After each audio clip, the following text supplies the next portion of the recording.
But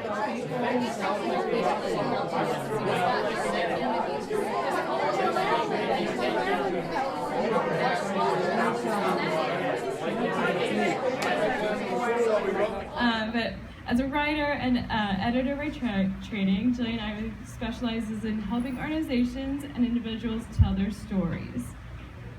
She's worked with clients across field as varied as technology, law, health and wellness, and the arts to get to the core of what they need to say and to whom they need to say it. Sounds like content strategy. Jill approaches her communication work as she did journalism, where so many of us got our start, not me, but so many content strategists, conducting essential research and interviews that help shape a brand's narrative, working closely with clients to distill their key messages and identify their ideal audiences before creating a multi-platform strategy that ensures the right people are reached the right places with the right story. When she's not helping her clients build their stories for the public, Jill's a yoga teacher, a performer, and a contributor to the Broad Street Review. There's a reason she calls her own company Jillitant. Without further ado, let's welcome Jill.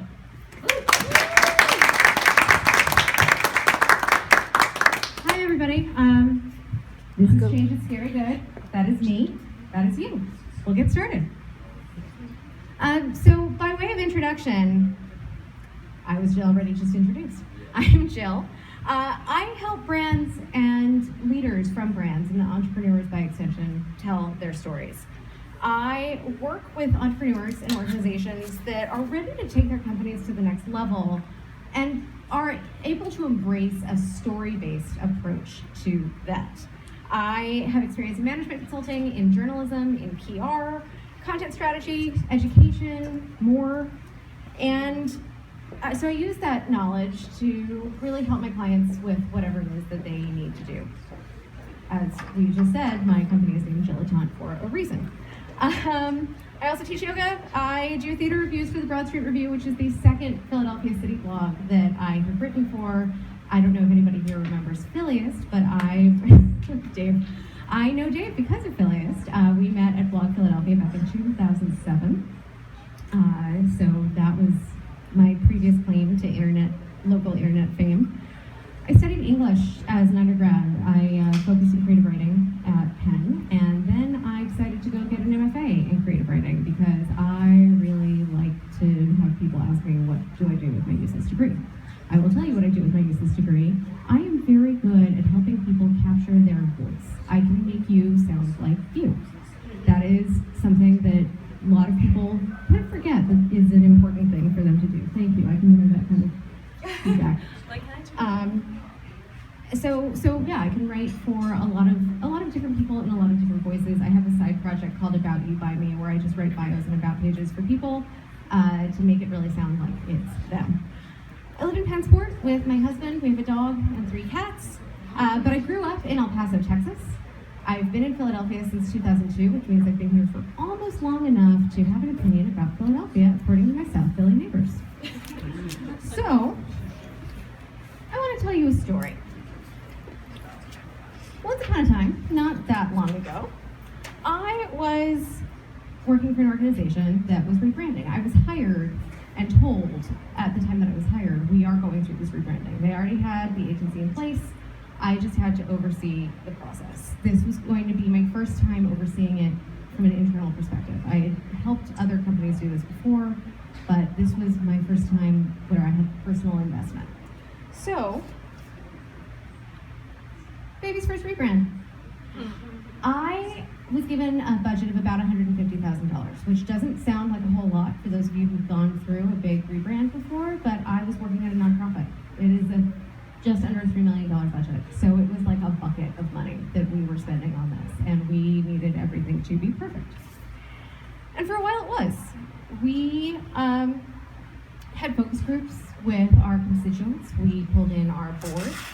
We made sure that when we announced our launch, we timed it in such a way that it would be really resonant with our key audience. It was a nonprofit that had a Jewish bent to it, so we timed our announcement around the Jewish New Year because it was a new beginning for us as an organization. we wrote the blog posts, we did the fundraising letter, because again, we're a nonprofit organization, and the feedback that we were getting immediately was really positive. So change is great, right? Like, we've got this new logo, we've got this new look, new tagline, everything is going so well. But about a week after we launched the rebrand, I was contacted by one of our regional directors to let me know that, well, she didn't contact me as much as she copied me on an email to the hosts of a few events that she was going to be having, information sessions to get participants for our programs for the coming academic year. Included in those emails that she kindly copied me on were flyers for them to put up and to distribute around their facilities with their old branding. And all of that money that we spent, that $150,000 logo, the new tagline, the beautiful new colors from our style guide, the stock photography that we paid a lot of money for, because it's hard to get licenses to take pictures of the teenagers in your own programs. Gone. None of it was there. And it was my bad. I didn't do the work that I needed to do to make sure that before we launched, everybody in my organization had the information that they needed, and I knew what materials they had, what marketing materials, what sales materials they use on a regular basis that I could update. Now, it would have been nice if the regional director had decided to tell me that she needed these flyers preemptively, but she shouldn't have to manage up. This is my job. I am the head of communications for this organization. This is what I should be doing. I couldn't just email the client or the sites and say, hey, sorry about that, wrong flyer, here's the right one, because we didn't have a flyer. I canceled my dinner plans. I called a couple of graphic designers that I know. Somehow I know like 24 graphic designers, so I started making calls until I found somebody who was willing to work all night. Said goodbye to that nice nonprofit 5 o'clock end time, said goodbye to dinner with my husband, and worked on this flyer. And fortunately, we were able to get that done by the next day, so the sites all have the information that they needed. But it was not a great look for us. It was kind of embarrassing. It was especially not a good look for me with my own team, that this was something that I had forgotten to do. In the scheme of things, this is a pretty minor case. But if she'd been buying ads, if she'd been doing a big print run on these flyers, if she had been talking to potential funders instead of just the hosts for our events, this could have really actually been very bad for us. As an organization that's funded by grant money, mistakes like this can actually affect the funding for your organization and the livelihood of the people on your team. It can happen to you. It happens to companies all the time. I love this episode, actually, of Community. It is amazing how frequently companies prepare for a major change and they screw something up, either internally with their staff, with their board, with their key shareholders within the organization, or externally with their customers, with their key audiences, with their prospects. So fortunately, you can learn from my mistake. You can learn from some other mistakes that we're going to talk about in just a second. And hopefully you'll come away from this with a little bit better of an understanding of how to go about messaging major changes at your organization. So it's time to make a change. Here's a partial list of some of the major changes that an organization might go through. I am not going to read all of them, but you'll see mergers and acquisitions, departure of founders or key executives, major hiring, major firing, big investment, big losses. That's a change that you don't necessarily want to announce because losses often also mean layoffs, but there are occasions where you can't get away from getting the message out on those. New visual branding. That's what I was doing with that organization that I screwed up and didn't make a flyer with our new visual branding. Updating your messaging, your talking points. Anytime you decide to take a more activist or political stance within your organization, anytime you decide to pivot who your key audience is, Those are changes that you need to start articulating from within the organization all the way across your constituents. New product launches or sundowning a legacy product, those are pretty big. If you're being sued, if you are suing someone, if you are involved in a lawsuit in any way, even just as a source, these are fundamental changes to your organization in one way or another, and you need to be prepared to answer questions about them. Opening and closing locations, safety recalls, I could go on. There are so many different times that an organization is going to make a change, and you have to be prepared. So really quickly, turn to somebody near you. Think about the last time that you were working somewhere, either yourself or for a client, where a major change needed to happen. What did you do, and was it successful? 2 minutes. Yeah, it can be really, really traumatic. That was 2 minutes. In a group of 4, it can be hard to get everybody's story in 2 minutes. Yeah, I'm hearing some PTSD. It is amazing how easy it can be to screw up change, and also how easy it can be to do change right. So first, let's look at some examples of how not to change. Does anybody remember New Coke? Yeah. 1985, Coke was losing market share to Pepsi. They had the brilliant idea to come up with New Coke, not as a supplementary product, but actually as a replacement for the signature beverage that Coca-Cola had been making for about 100 years. The new product was going to taste more like Diet Coke in that it was going to be sweeter. If you are somebody who thinks that Diet Coke and Pepsi kind of taste similar, good job. That's what they were going for. People at the company were excited about this change. They thought that they had really caught on to something. People in the beverage industry were actually pretty excited about this. But you know who wasn't excited? The people who drink Coke. People literally took to the streets when this happened. There were widespread protests. You can see news footage from this time, and it's actually kind of embarrassing, the scale of what our problems looked like in 1985 versus what they look like now. So, Coke has this problem now where they've poured a lot of money into New Coke. They've stopped production on their original product. It took them 7 months to reintroduce what they called then Coca-Cola Classic. They had to create a brand for their legacy brand. This is, if you study any of this stuff, if you take even just a weekend marketing 101 sort of seminar, this is case study number 1. They will tell you, Big Coca-Cola will tell you that there's no such thing as bad PR, that this actually kept them in the news for 7 months as a case study of the terrible way to go about doing your business. It was trying times, Jill. It's the Reagan years. So, does anybody, 2011 feels like a really long time ago right now, but does everybody remember the Netflix Quickster thing? Okay, so back before Netflix was this darling of the television world and doing all of their original production, 2011, 8 years ago, they did some research that said, people are starting to do this thing called streaming more and more. And we should be investing more of our time and energy into streaming. Makes sense. They were really kind of ahead of the curve on this. However, the CEO of Netflix decided to pretty much unilaterally go about splitting the company in half. He created Netflix, which was going to be exclusively streaming, and then Quickster, with that really awful logo and name, was going to be where their rental discs all lived. He started hiring people and splitting up the company before actually talking to anyone.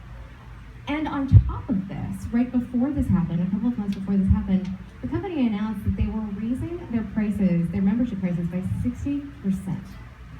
So you have one unpopular change on top of another unpopular change. They got lambasted for this. SNL made fun of them. The Oatmeal ran a comic about them, which actually, if you look back at it, it's relevant for anybody else who's trying to do something like this. Businesses spin off all the time. It's worth finding the oatmeal comic. It's really funny. This change lasted less than a month. Lasted 28 days. Public feedback was so unpopular. Internal feedback was even worse. Nobody at the company knew what was going on at all. People that they worked with one day were suddenly in another division. There was no internal communications. And it was destined to fail. Netflix went from being the darling of the tech industry, with Reed Hastings, the CEO, being on the cover of Forbes magazine, to being the laughingstock.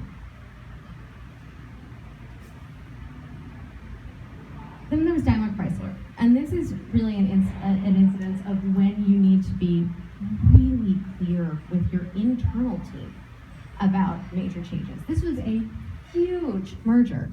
This was two very large car companies that, merging together, were immediately going to become the number 5 automotive manufacturer in the world. And were aiming to be at number 3 within 2 years.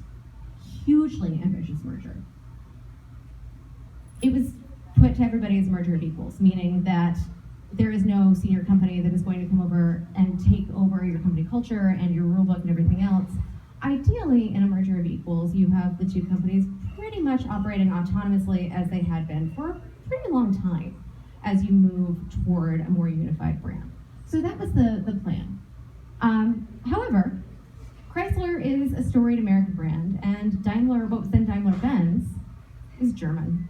Has anybody ever worked with Germans professionally? It's really different, right? It's really different.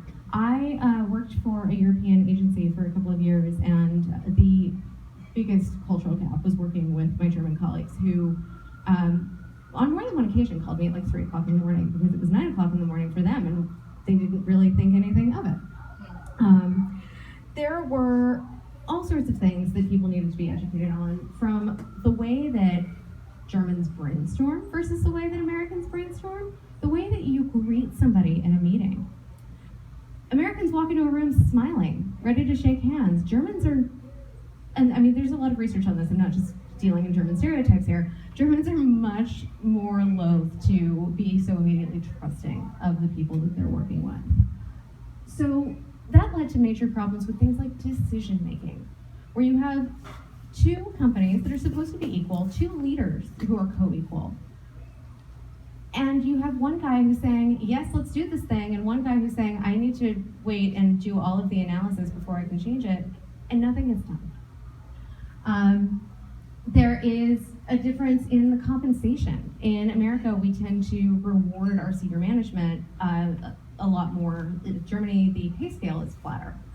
On the flip side, in America, the Chrysler Corporation prided itself on its flat organizational hierarchy, whereas in Germany, they ascribed much more to a formal, tiered hierarchy.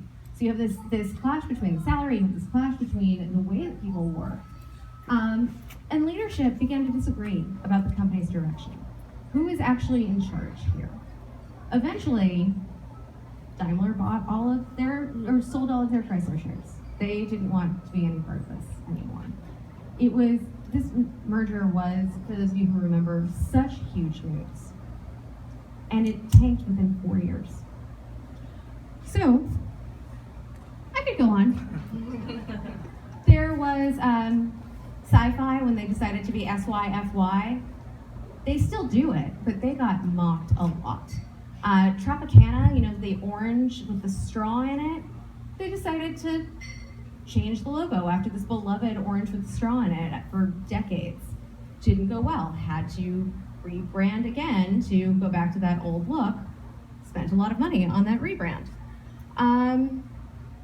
We have, Uber, when Uber's CEO a few years ago created a brand new logo for them without talking to anybody, and then pitched the story of the new logo to Fortune magazine without telling anybody in his company.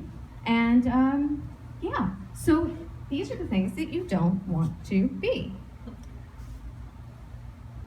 Let's talk about how to do it right. And we'll start with your internal communications, because this is really where you need to start. If you start talking to your external audience before you have buy-in from your organization, you're doomed from the start.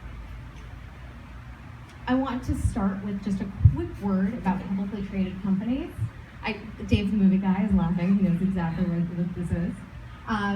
So most of my experience in this world has been with private companies and nonprofits, meaning that I have not worked a lot with the disclosures that need to happen in a publicly traded company and the weird timing stuff that has to happen in a publicly traded company. There are some things that I will talk about. It gets really complicated because you don't have as much of a runway when you're working with a publicly traded company, because you can't tell your staff and you can't do a lot of testing with your audience before the actual big investment or acquisition or merger takes place. It gets really complicated. The best advice that I can give to you is if you are a publicly traded company and you're doing any sort of major organizational change, forget launching a new product or something like that, but an organizational change that is going to be an infusion of money, a major loss, a major leadership change that sometimes needs to be signed off on by certain government authorities, bring your lawyer in. Make sure that your lawyer and your communications and content teams are all really in sync. I have seen what happens when the lawyers move forward with something without telling the PR people, and vice versa. Teamwork makes the dream work. Go Bayside. So you should not be operating in secrecy again, unless you're a publicly traded company, which is a whole other ballgame. Don't operate in secrecy. Don't plan major changes to your organization without letting at least some of the folks on your team know. You don't want to spring these things on your staff. They have been loyal to you for a very long time, many of them. And just springing news on them doesn't usually go well. Talk to them. Listen to their opinions. Involve people at all levels of the organization, not just your leadership. One of the things that we did right when I was going through that visual rebrand with the nonprofit was bringing people in from different levels of the organization early into the meetings with the designers, into the focus groups, so that we knew that we weren't making a top-down decision that was going to be poorly received by our staff. Be transparent. Don't make up reasons for why you're making this change. Don't hide the fact that you're going through it or hide where you are in the process. You need your staff to trust you. And if they can't do that when you're going through this process, how can you expect them to trust you in the long term with the work that they do on a daily basis? And then prepare for pushback. There will always be somebody in your organization who likes things the way that they work. It's just the way that it is. Chances are you'll know who these people are because this has come up before.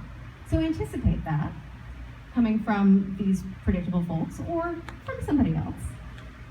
And be prepared to assuage their concerns or explain to them, that's really, I understand where you're coming from, that's really nice, I love how much you care about us, but this is why we've chosen to take this direction. Here's one for everybody in this room, do a content audit. Yeah? The thing that I forgot to do? Yeah? Know what content you need to update. If you're launching a new product, you have to update your catalog or your website. If it's something like me, where we've got lots of new visual branding that needs to go into every piece of collateral that we release. If you're changing leadership, you're going to have thousands of pages of content where you just need to change the CEO's name. So do a really thorough content audit and make sure that you're in communication with the people who are going to be implementing the change. Make them feel important. That is part of your message too. They are part of this with you. This is a really important thing that you're asking them to do. There are high stakes. Create a transition plan. Don't just plan to flip the switch because it never works that way. So think about the things that are maybe not public facing. If you have company handbooks, if you have a style guide, start making those changes first, because then you don't have to worry about, oh my God, we only updated 2/3 of our website, but it's live. So think about the internal changes first, then start making the external changes first, and sandbox them as much as possible. Don't make live changes. I shouldn't need to tell you that. Give ample prep time. Again, this really depends on if you are working for a private company. If it's public, there's just not a whole lot of prep time that you can do because the switch really does flip. But assuming most of us in here are working with smaller businesses who are private, make sure that you really allow people to get used to this idea. It's less about the preparation for the big announcement and more about how does this make you, as somebody who is a major stakeholder in this company, feel. And by that token, create excitement. Unless the big change that you're making is a huge round of layoffs or a big financial loss, don't create excitement there. But for the most part, change is good. It's scary, but it's good. And so we want to be really excited about this because the more excited that you are, the more excited that your colleagues and your staff and your employees become. If you're just treating this like another day at the office, they're not going to see the big deal. Be available for questions because people will have them. And I would recommend, this is one of those times where having pre-planned messaging can come in. Create an FAQ. Allow everybody who is in the decision-making team to have access to this FAQ so that you are unified in your messaging about this change to your stakeholders. And then operate with empathy. Because, again, change is scary, it's hard. And people are going to have feelings, and they're going to screw up, and they're going to send a flyer with the wrong logo. So just understand that there is a transition for people on your team, and you really need to make sure that you're not giving the perception that you're forcing this on somebody. As you are preparing to go public with your change, whatever that looks like for you. Sometimes it's just a really small change. Sometimes it's not even really something that hits the public news. Like you're hiring a new VP. It affects your staff a lot. It's probably not really going to hit the public eye. However, we live in an age of leaked emails. We live in an age of, what is it, the secret Parks Department Twitter handle? Just assume that any news, even at the smallest scale in your organization, is going to go public, and prepare accordingly. You see this a lot with, you've seen it a lot in Me Too, when people have they tried to quietly get rid of a couple of people, and then the announcement goes out to the staff, and then the staff sends it to Jezebel. So, assume that any of your news is going to go public. Again, prep this internal FAQ.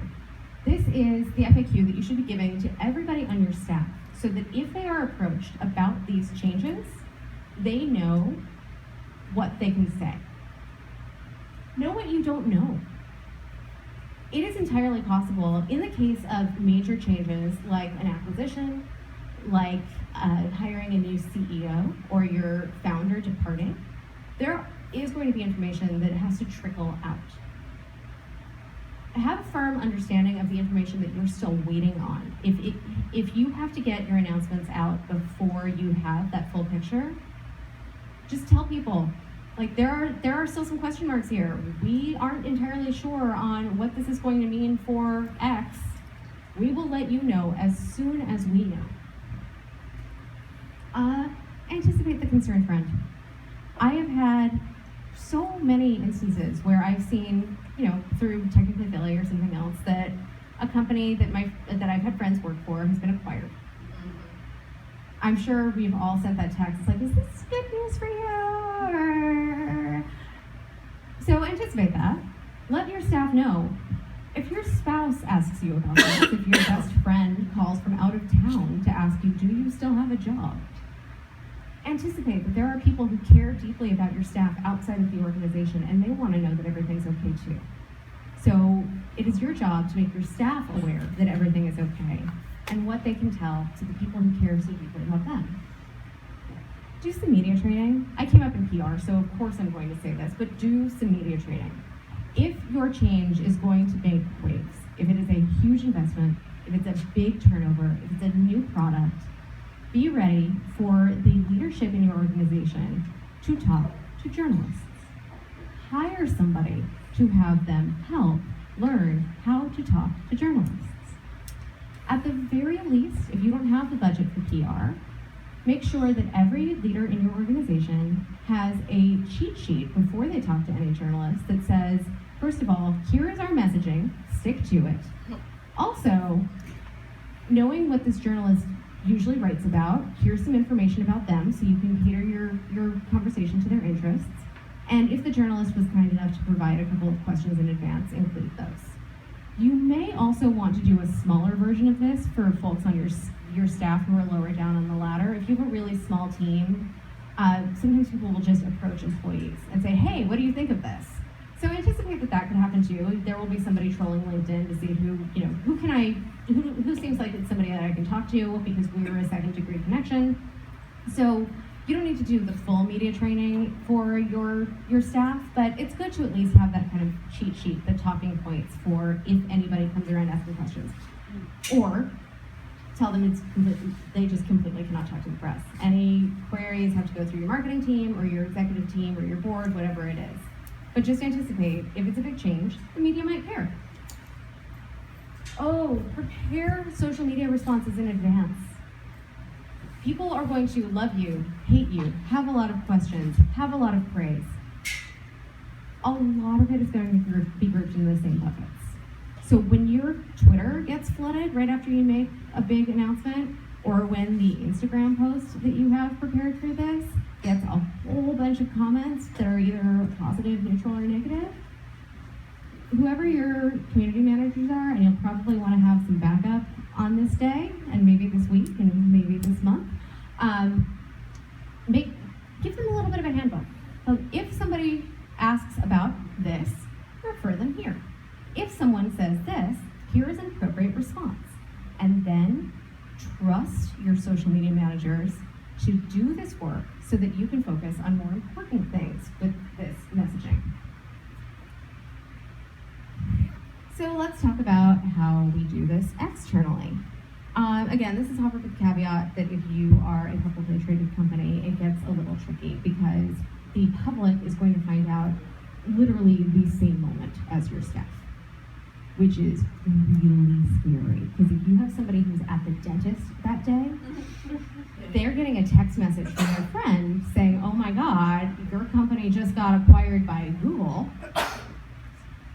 They didn't know. So when you have a publicly traded company, you're really going to need to make sure that you time the announcement so that you have maximum impact with your staff at the same time that the news is going public. And there are all sorts of fun things you can do. I know somebody who put a present on the desk of every single person at the office and said, do not open until 9 a.m. And then all at once, everybody opened their present and had the swag from the company that was acquiring them. And it became a party. And it was handled really, really beautifully. So that, first of all, it could distract them from the news that was hitting around this, but also it built excitement and helped them really feel like they were part of the team. So things get more complicated when you're public, and we're mostly going to talk about private. Can't operate in a vacuum. Don't cover your ears with your hands and say la la la la la and just completely ignore what your outside constituents are saying. Talk to your customers early and often. Even before focus group stage, because focus group is the second bullet here. Even before focus group stage, start having conversations with current customers and clients, with prospects, just to test the water. If we were to do this thing, would that potentially be interesting to you? The whole Netflix debacle? There's a New York Times story about this. The opening of it is an anecdote about Reed Hastings sitting in a hot tub, like a jacuzzi somewhere, with a friend of his and saying, so I'm thinking about splitting my company in two. And the friend says, that's a terrible idea. Now I'm going to have to manage 2 accounts and pay and have 2 different credit card charges. And Reed Hastings is like, oh, he's just my friend. Yeah, your friend is the person who might potentially be caring about your business and using your services. So talk to your customers early, talk to them often. When you get further down the road, that's when you have the focus groups. And I would encourage you to include not only current customers and clients in your focus groups, but include people who you would really like to be your customers and clients. That rebrand where I forgot the flyer, one of the things that we did really well, I thought, was we talked to people who would potentially be eligible to participate in our program the following academic year. As based on this that you are seeing, is this an organization that you think is cool, that you would want to be involved with? It doesn't have to necessarily be a formal focus group, but just some sort of user research and prospective user research where you can really get feedback on the process or on the change as it's happening, as it's closer to going live, in a way that doesn't make it seem like a leading question. You don't want to say, this is really good, isn't it? No, because I don't want to hurt your feelings. So ask them direct, straightforward questions. Let them tell you. And listen. It can be really hard to listen to the people who are not part of your organization and don't know the whole story about why you decided to make this change. But listen to them. I had a client a couple of years ago there was a lot of tension in the C-suite at that company, specifically around messaging. The CEO, the head of sales, and the head of product, who was actually the founder, all had a different way of explaining the same product. I talked to 4 of their customers and realized that all 4 of those customers talked about the product in exactly the same way. That tells me, oh, and it wasn't the way that any of the execs were talking about it either. So what that tells me is that all of your customers are coming to you for a very specific reason. They have the same problem. You should be listening to them. As you're preparing to make a change that is going to require messaging, listen to what they have to say, because maybe you don't need to make the change to what you do, maybe you just have to make the change to how you talk. At the same time, listen to everybody, but know you can't please everybody. It can be so hard to say, like, I really want everybody to be happy and to like me and to give me 5 stars on Yelp and to give me, whatever praise is the current currency in your industry. It can't happen. You can't be everything to everyone. We know this from content strategy because we know that we have to think really hard about how we place content for a specific audience and what we do when the content needs to be accessible to multiple audiences at the same time. Not everybody's going to like what you're doing. However, also know that you're not going to be happy always with the feedback that you're receiving. And if you're receiving a lot of the same feedback, like my client, stop and think about what is it that makes you so uncomfortable with some of this feedback that you're receiving. Because it might actually help your business in the long run to listen to this feedback. It's really hard to take. We don't like to take criticism. It's human nature.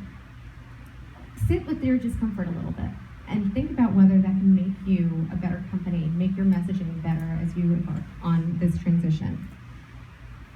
And then when you are doing your internal messaging around these changes, include some of this customer feedback. It is so much easier. Like, if you have little kids, you know this. If you were a kid yourself, you probably know this. It's so much easier to say, like, you need to eat your vegetables. And no, I don't want to do that. But your friend really likes broccoli. Okay, I'm going to eat the broccoli too. So much easier to say, our audience loves this. They are so psyched about this change that we are making. It's so natural for people to want to rise to that level of excitement, and the skepticism washes away. Now it's time to spread the news. Build excitement. Build excitement with your external stakeholders. Do some teases even before the announcement if you're able, and you're not having trouble with your public disclosures that will keep you from being able to do that. But unless you're announcing a layoff, in which case don't be excited with the public and try as much as possible not to talk about it at all. It's the PR hack. Let people know for the days and weeks and months after these announcements how exciting that is. Invest a lot in ads, especially on social platforms, that not only convey your excitement, but keep making that excitement rise to the top for your consumers. Be consistent. This goes back to what I was saying about that FAQ and the messaging that you need to have for your leadership, but this is also in your public-facing efforts. So as far as your staff is concerned, you don't want your CEO to come out and say one thing and your CTO to come out and say something else, and then you have an article in the newspaper saying nobody in the company seems to know what the hell is going on. But also, make sure that your Facebook ads and your LinkedIn ads and whatever are telling a version of the same story. Not necessarily telling the same story because they're different audiences, but telling a version of that same story so that you're not, again, trying to be everything to everyone. Be confident in your change. You have spent so much time and so much money and so much emotional energy in this change. Live it. Be ready to be out there and say, this is who we are, here is what we do, we are ready, hello world. If you seem like you are skeptical about the change your organization is making, other people will be skeptical too. Launch simultaneously and remind frequently. So don't put your Facebook ads out before you've updated branding on your website. Don't run a blog post with dead links to your new product page. Make sure that when you're ready to make this change, everything goes live at once. And then make sure, again, you keep rising to the top. So do what you need to do to keep reminding people that these changes have been made. Additional blog posts, additional social media presence, whatever it takes. I strongly recommend having plans for at least 2 months worth of social content that is never going to be an exact duplicate because that just makes you look sloppy and lazy, but that is going to continue to articulate your message in a way that is attractive to your audience, compelling to your audience, and makes it look like you really did a good thing by making this change. Control your narrative. Don't let other people tell the story for you. For some of you, that might mean don't do press. Depending on the nature of your change, sometimes doing press can actually cause more pain than good, especially when your change is negative. So if you have layoffs, if you have lost a lot of money in your fourth quarter earnings, it's okay to say no comment. It's even more okay to just not answer emails or phone calls because sometimes when you say no comment, that counts as comment.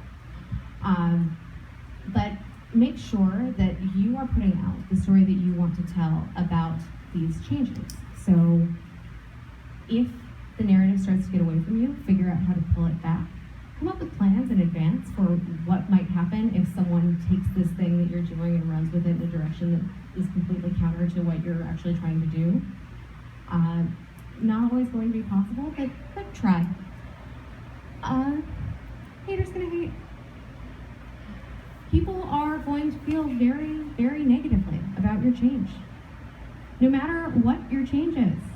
I think that it's so common right now to glom onto the story that everybody is glowing about and be the contrarian, be that edgelord and say like, here's why this is terrible. Sometimes you just have to allow people to not like what you're doing and wash your hands of it. It is not, again, your job to make everybody happy. It's your job to make sure that your team is happy. It's your job to make sure that your key constituents are happy. You don't want to alienate the people who are constantly buying from you or who could potentially constantly buy from you. But just know that there are people who spend a lot of time on Twitter doing nothing but trashing the decisions that other people make. Block them, walk away. That's all you have to do. So that's it. Thank you. I went through that about as quickly as I thought I would. So questions.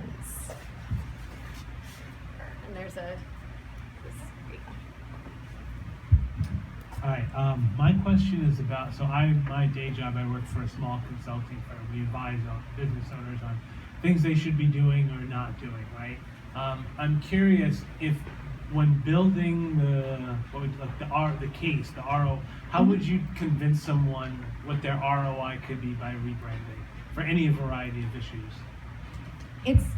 I try actually not to ever guarantee an ROI. It's tough. You can talk about the potential of something, but anytime you make a promise, there is a better than 50% chance that you are not going to be able to keep it. at least in this regard.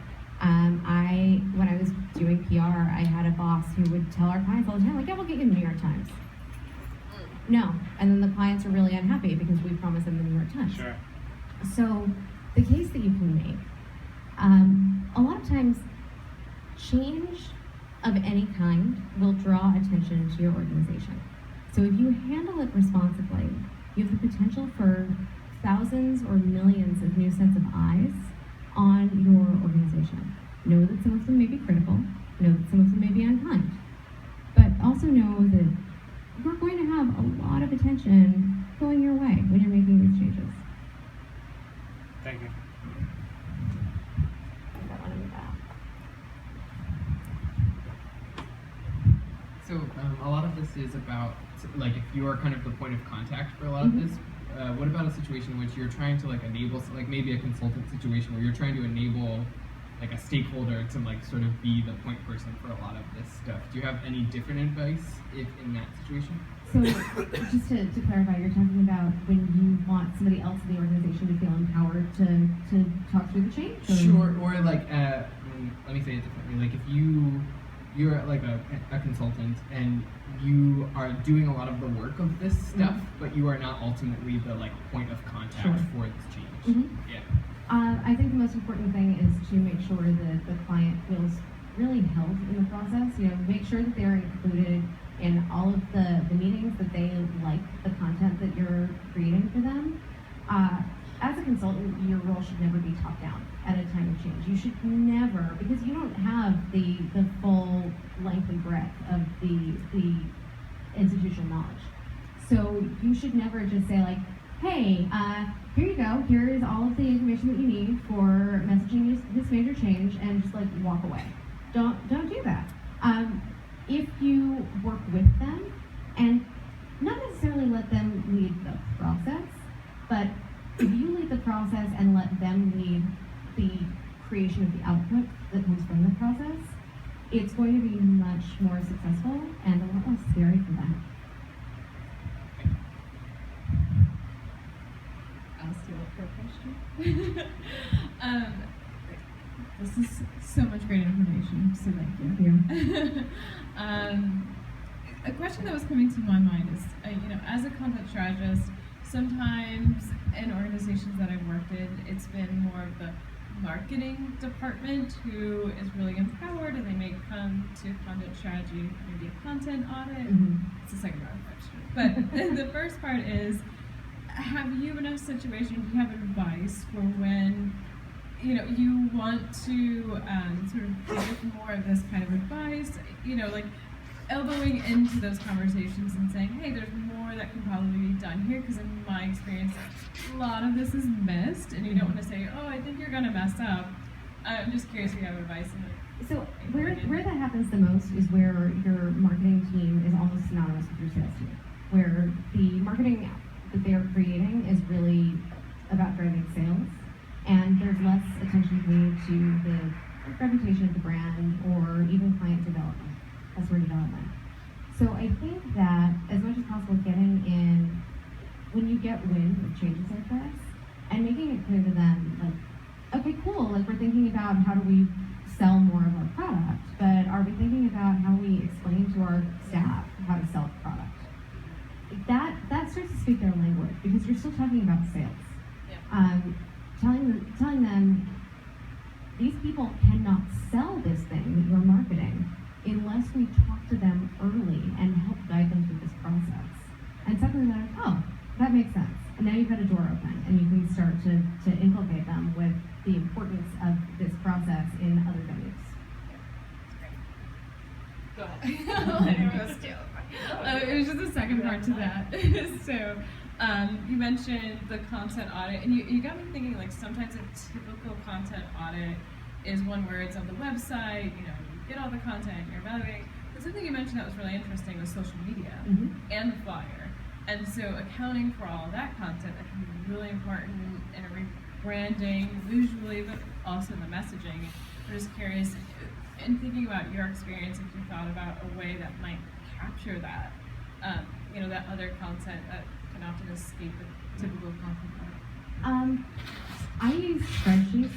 Honestly, I will have a spreadsheet of, make it shareable so that everybody in the organization can say, oh yeah, there's this other thing that I do. And put it on that spreadsheet and with a link so that people can find it and make the changes or be assigned to make those changes. As far as interviewing people. Absolutely, interviewing people, or at the very least, sending an email out to the people or a Slack to the people who might have thoughts or opinions about this, to say, this is a thing that we're doing, even if you can't necessarily tell them why. Like, please tell me all of the materials that you use when you are making a sale, all of the materials that you use when you are giving a speech. If you have execs who do a lot of talking, they have their own materials. And execs often like to operate in their own little vacuum. So you have to make sure that you're working with them, because they're going to go out and represent your company from the stage and potentially have their own messaging.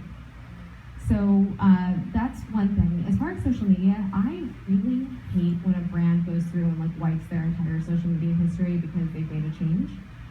It makes it look like they did something wrong that they're trying to make up for. So I think in terms of social media, it's acknowledging where we came from and saying this is the direction we're taking now.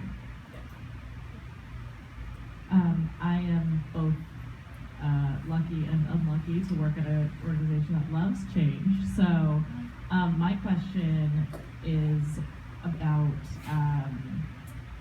conflicting interests and sort of obviously you're never going to make everybody happy, right, but do you have thoughts about sort of, or to attempt to make the most people the most happy you possibly can? That's a hard one. So I think this is one of those cases where the people you have to make happy first are not necessarily people in your organization. They are your board of directors. They are your top customers and clients. Because if your CEO, if Reed Hastings is like, I want to make this change, and I've heard in the organization saying, we don't think that's such a good idea. And then you have the customer saying, we actually think that this is a shit idea. It gives more weight to the people with less power. Does that kind of answer your question? Yeah. I think there's one. Okay. Thank you. You were very thorough in your presentation. Thank you. So I'm curious, when you work with internal teams and with clients, outside of the communication piece, which you've really done a whole lot, told us a whole lot about, is there any pattern to the kinds of client teams that you work with and who you need to coordinate with? It depends on the size of the organization. It depends on their leadership structure. In general, it's some combination of the CEO, president, head of the company, and most of the leadership team. For once in a while, there might be a reason to exclude somebody from the leadership team, like the CFO. CFO doesn't really care so much about some of these organizational changes as long as you are still making money for the organization. When I did that rebrand, our CFO attended one meeting and he was like, I need to go do other stuff. I trust you. Just let me know what you decide so I can order new chips. I think that the process works best when you don't only limit it to your executive team and you have people from different levels in the organization. If you have people, especially if you have regional offices, if you're decentralized, it's good to know how do people respond to this in this market versus this other market, and that's something that only your staff who's working directly with those constituents will understand. And then I would say, again, talking to some of those constituents directly, which is outside of the organization, but can really be powerful in helping with that change. Questions? Great. Let's give a round of applause. Thank you Thank you.